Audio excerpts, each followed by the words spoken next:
안녕하세요, 여러분. 비즈니스 커뮤니케이션 김두한 강사입니다. 자, 오늘은 비즈니스 커뮤니케이션의 첫 시간입니다.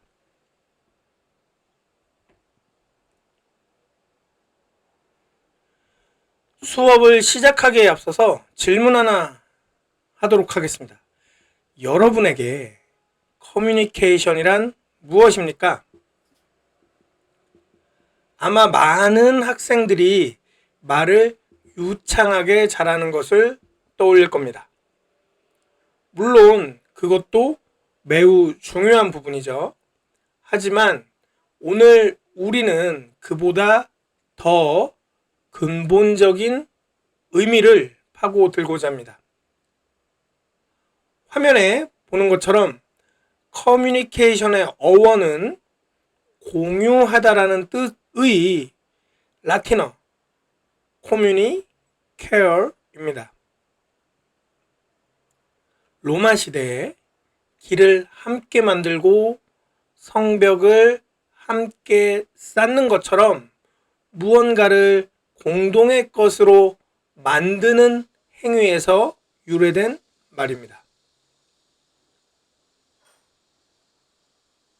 즉, 커뮤니케이션은 단순히 내 정보를 일방적으로 던지는 송신, 트랜스미션이 아닙니다. 마치 강 양쪽에서 두 사람이 함께 다리를 놓는 작업과 같습니다.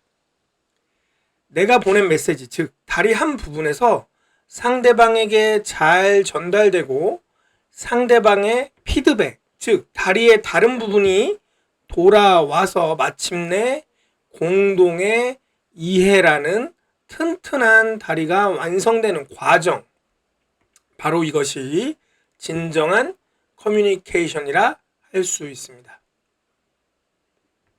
이번 학기에 우리는 비즈니스 커뮤니케이션이라는 과목에서 비즈니스라는 복잡하고 중요한 환경 속에서 어떻게 이 다리를 효과적으로 놓을 수 있을지를 배우게 될 것입니다.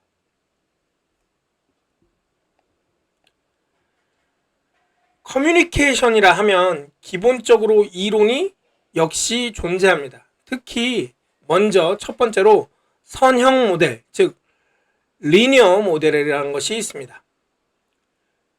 이 리니어 모델은 발신자, 부호와 채널, 해독, 수신자라는 단계로 이루어진다라고 정리한 것인데요. 이 가장 고전적인 커뮤니케이션은 1940년대 벨 연구소의 수학자 셰넌과 위버가 만든 선형 모델입니다. 이 모델은 전화통신의 기술적 과정을 설명하기 위해 만들어졌기 때문에 보시는 것처럼 메시지가 한 방향으로 흐르는 것을 명확하게 보여줍니다. 발신자가 머릿속에 생각을 언어나 문자로 부호화해서 특정 채널을 통해서 보내면 수신자가 그것을 해독해서 받아들이는 과정을 말합니다. 이 모델의 가장 큰 특징은 커뮤니케이션을 주사처럼 생각한다는 겁니다. 발신자가 메시지를 즉 주입하면 수신자는 그대로 받아들인다, 맞는다는 개념이죠. 하지만 현실은 어떨까요? 우리가 보낸 스마트폰의 문자 메시지를 상대방이 오해하는 경우가 간혹 있거나 또는 많기도 하죠. 이 모델은 바로 그 오해의 가능성, misunderstand의 가능성을 수신자의 반응이나 주변 상황의 중요성을 간과했다는 명확하게 한계를 가집니다. 하지만 커뮤니케이션의 기본 구성 요소를 이해하는 데에는 여전히 중요한 출발점이고 첫 번째 모델이 됩니다.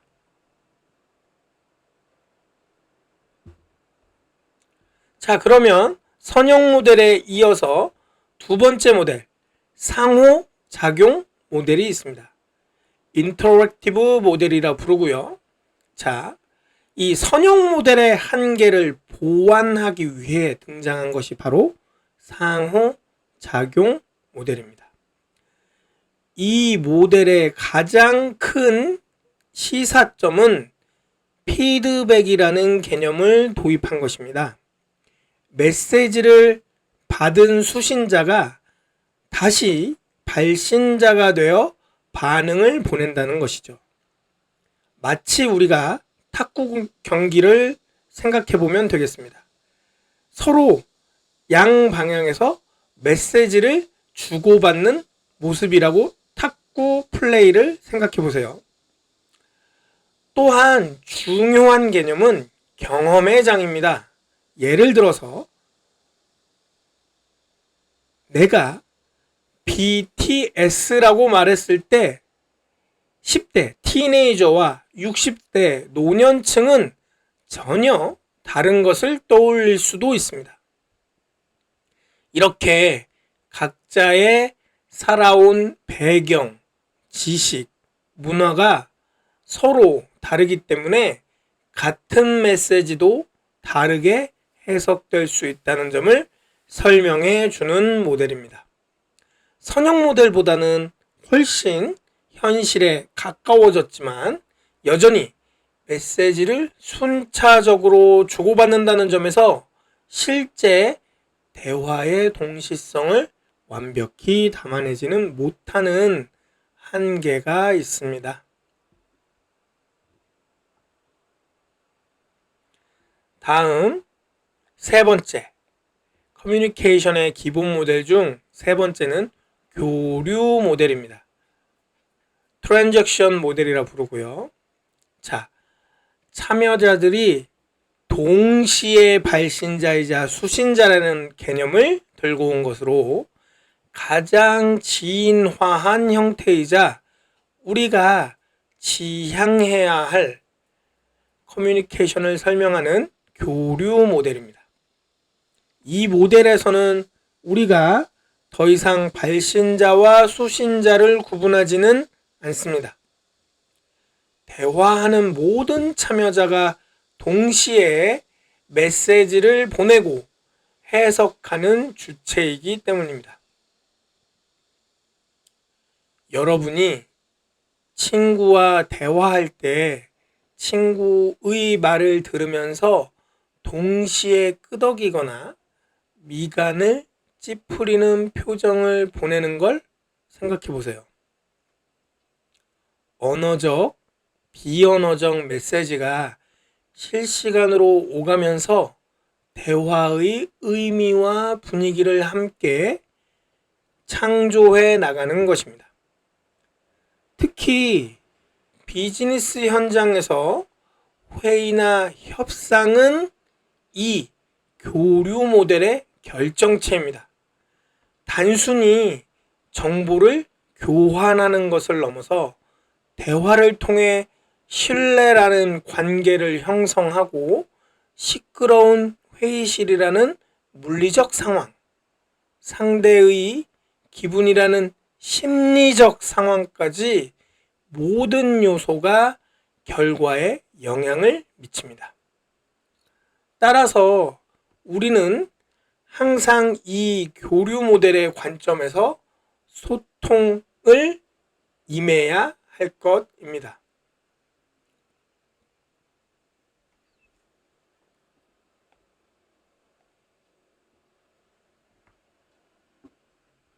자, 그럼 비즈니스 환경의 핵심적인 특성에 대해서 설명하도록 하겠습니다. 자, 우리가 일상적으로 하는 대화와 비즈니스 커뮤니케이션은 근본적으로 왜 다를까요? 바로 우리가 발을 딛고 있는 비즈니스라는 운동장의 규칙이 다르기 때문이겠죠. 그것을 네 가지의 특성으로 설명할 수 있습니다. 첫 번째, 목표 지향적이라는 겁니다. 친구와의 수다는 과정 자체가 즐거움이지만 비즈니스에서의 소통은 그래서 우리가 얻으려는 게 뭔데?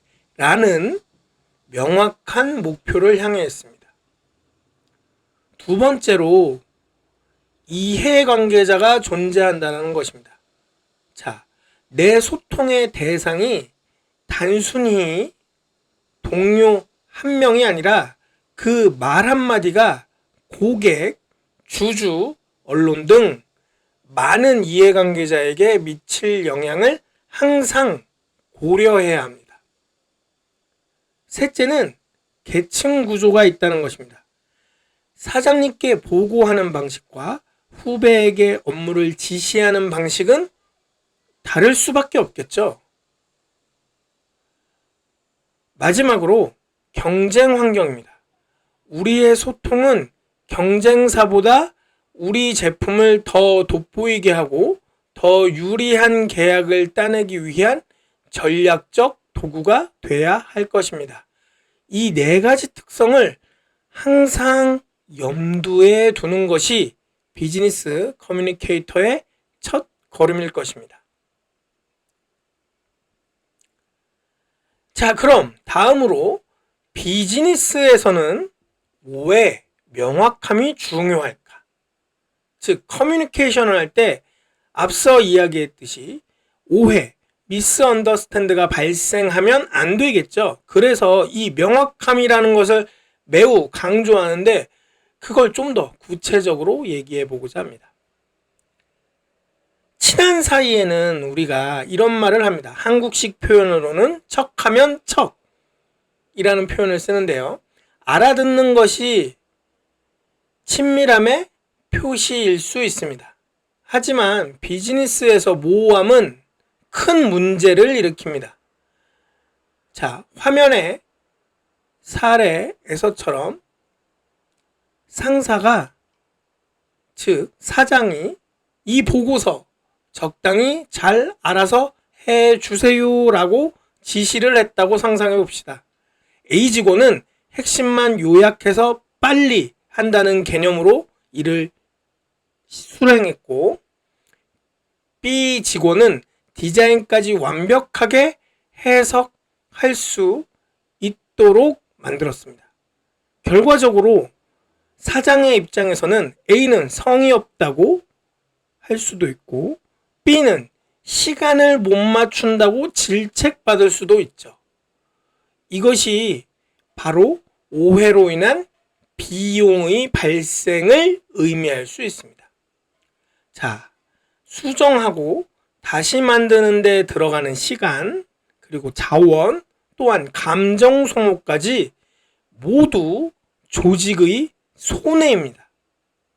그래서 비즈니스에서는 누가 무엇을 언제까지 어떤 기준으로와 같이 책임 소재를 명확히 하고 모두가 동일하게 해석할 수 있는 구체적인 언어를 사용하는 훈련이 반드시 필요합니다.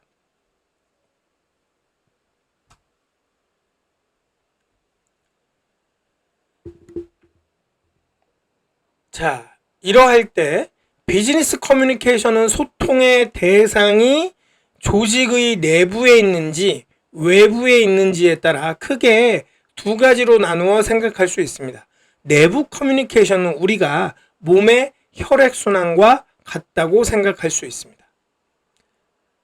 팀원 간의 업무 공유, 부서 간의 협업, 리더의 비전 제시 등 원활하게 이루어져야 조직이라는 유기체가 건강하게 움직일 수 있겠죠. 반면에 외부 커뮤니케이션은 조직의 얼굴이자 목소리입니다. 고객에게 우리의 제품을 알리는 광고, 언론에 우리의 회사의 입장을 밝히는 보도자료, 투자자에게 미래의 가치를 설득하는 사업 제안서 등이 여기에 해당하겠죠. 이 두 가지는 목표와 대상, 사용하는 채널과 어조가 다 완전히 다르기 때문에 각 상황에 맞는 최적의 전략을 구사하는 능력이 요구됩니다.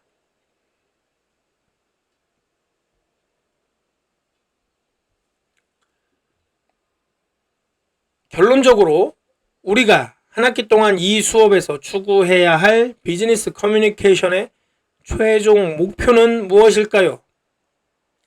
그것은 단순히 내 정보를 상대에게 전달하는 인포메이션 트랜스퍼를 넘어서 우리가 같은 그림을 보게 만드는 shared understanding, 즉 공동의 이해를 구축하는 것입니다. 제가 혁신이라는 단어를 사용했을 때 저는 A라는 의미로 의도했지만 듣는 사람은 각자의 경험에 따라 B나 C로 해석할 수 있습니다. 이 의도와 해석 사이의 간극을 최소화하는 것이 바로 커뮤니케이션 역량의 핵심입니다. 내가 할 말을 다 했다 해서 끝나는 것이 아니라 내 말이 상대에게 제대로 가서 닿았고 우리는 이제 같은 생각을 하고 있다는 확신을 만들어내는 과정. 이것이 우리가 도달해야 할 지점입니다.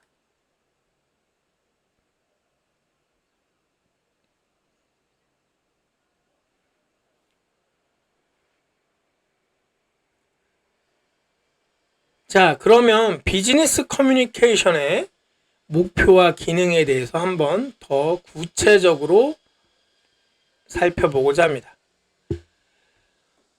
우리가 비즈니스 상황에서 입을 열거나 이메일을 쓰는 모든 순간에는 반드시 숨은 목표가 있습니다. 이 목표는 크게 세 가지로 분류할 수 있어요.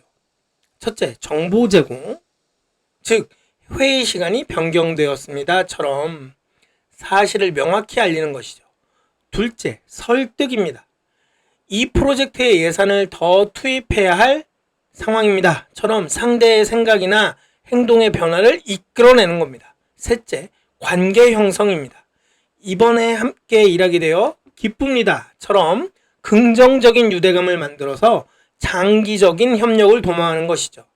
성공적인 커뮤니케이터는 지금 나의 소통이 이 세 가지 목표 중에 어디에 더 무게를 두어야 하는지 전략적으로 판단하는 거고 그에 맞는 표현과 태도를 선택해야 됩니다.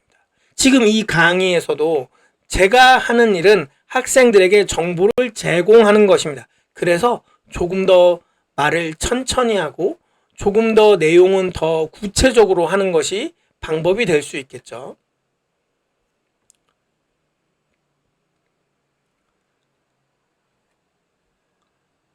자, 그래서 첫 번째 정보적 기능은 조직의 운영의 가장 기본이 되는 역할입니다. 마치 건물의 골격과도 같습니다. 상사에게 주간 업무 환경을 보고하고 팀원들에게 새로운 업무 절차를 안내하고 회의에서 논의된 내용을 모두에게 공유하는 활동이 여기에 해당합니다.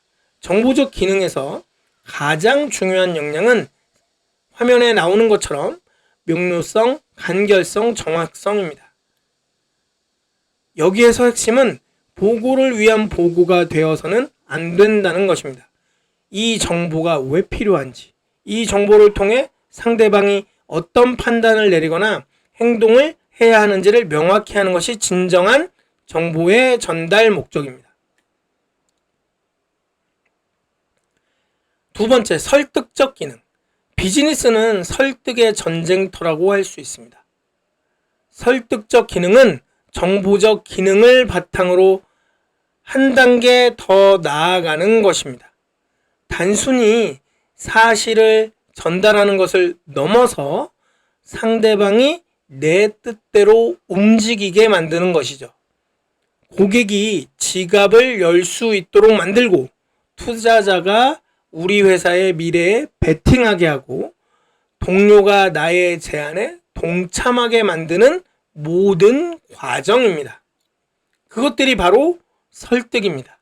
이때 필요한 역량은 탄탄한 논리력, 상대방의 입장을 헤아리는 공감 능력, 그리고 이 사람 말은 믿을만 하다라는 신뢰성입니다. 이 세 가지가 갖춰지지 않은 설득은 강요나 억지로 느껴질 뿐이겠죠. 자, 그럼 세 번째는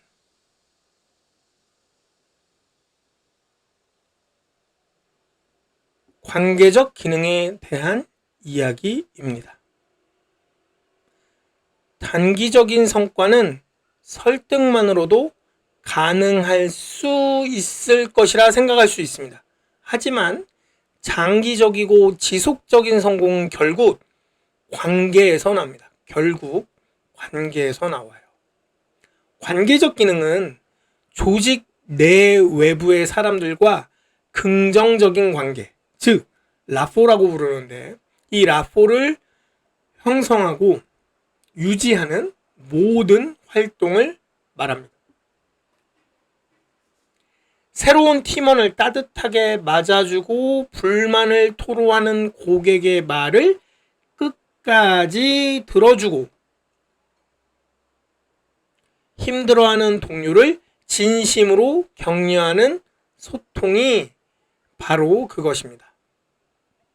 당장의 성과와 직결되지 않는 것처럼 보이는 그런 상황이 만들어질 수도 있지만 이렇게 쌓인 신뢰와 유대감은 어려운 시기에 조직을 하나로 뭉치게 하고 예상치 못한 협력을 이끌어내는 가장 강력한 자산이 될 수 있습니다.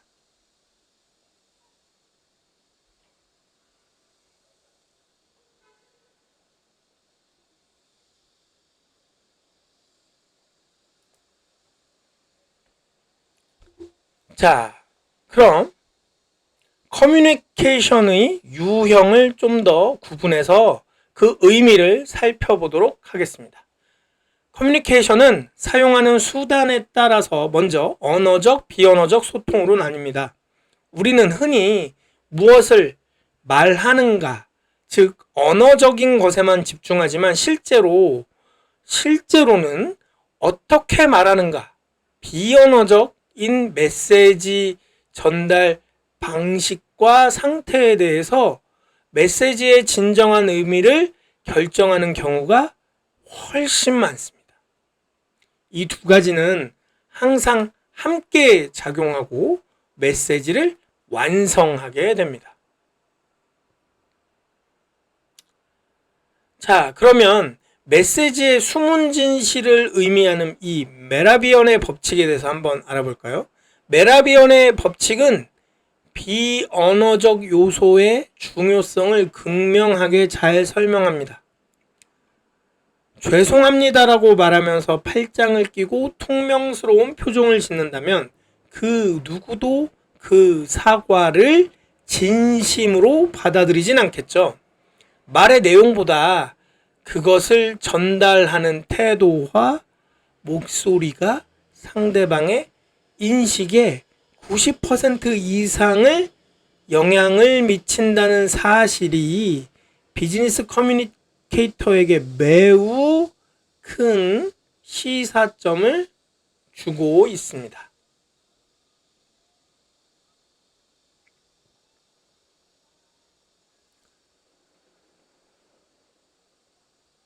공식성 여부에 따라서도 구분할 수 있는데요.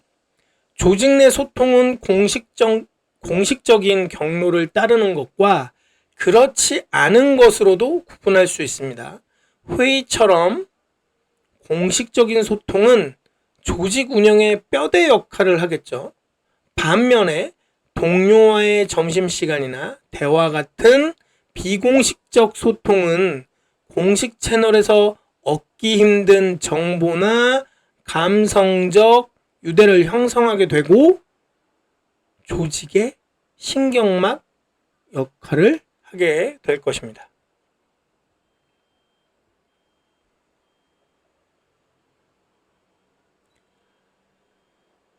그렇다면 이 공식적 채널과 비공식적 채널의 조화는 어떠한 성과를 가져오느냐? 건강한 조직은 공식적 커뮤니케이션과 비공식적 커뮤니케이션이 균형을 이루게 됩니다. 지나치게 공식적인 절차만 강조하면 조직은 활기를 얻고, 그럴까요? 아니요. 조직은 활기를 잃을 겁니다. 반대로 비공식적인 소문만 무성하면 혼란이 가중되겠죠.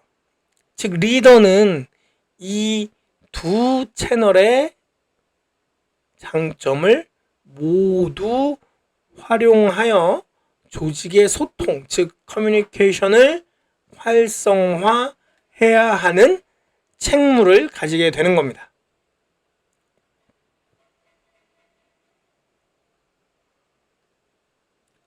그렇다면 이러한 비즈니스 커뮤니케이션에서 성공적인 사례나 주목할 만한 사례들을 간단히 살펴보겠습니다.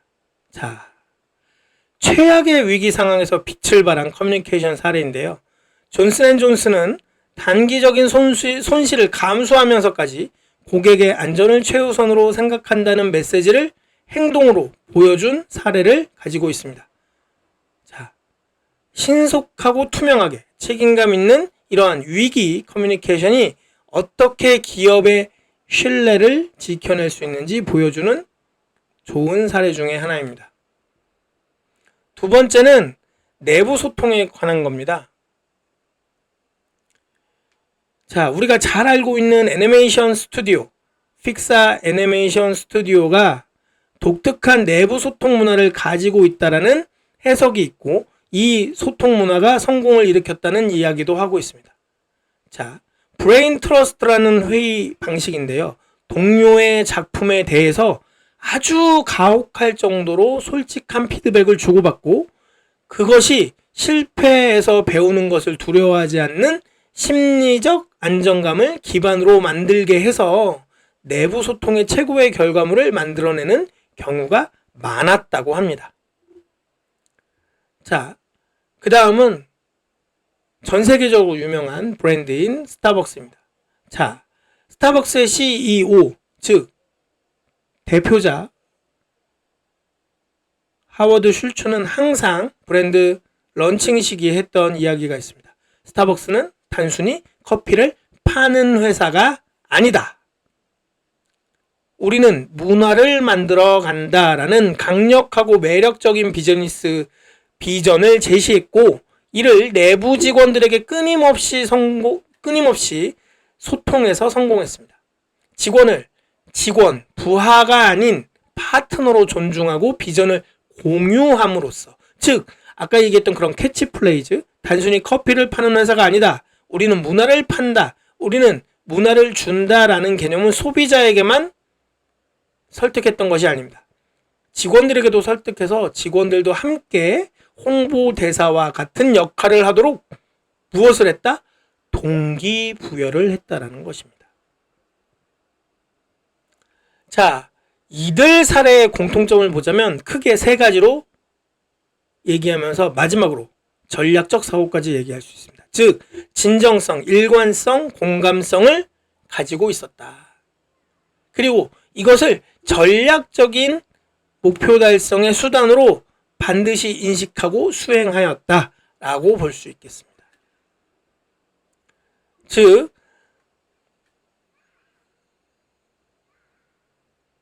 오늘 살펴본 성공 사례들은 각각 다른 상황에 처해 있었지만 진정성, 일관성, 공감, 그리고 전략적 사고를 결과적으로 잘 효과적으로 사용해서 비즈니스 커뮤니케이션의 학습이 얼마나 중요한지, 그것을 이해하고 실행하는 것이 얼마나 중요한지를 알 수 있었습니다. 자, 비즈니스 커뮤니케이션 1주차 1교시 수업 영상은 여기서 마치고 다음 영상을 시청해 주시기 바라겠습니다.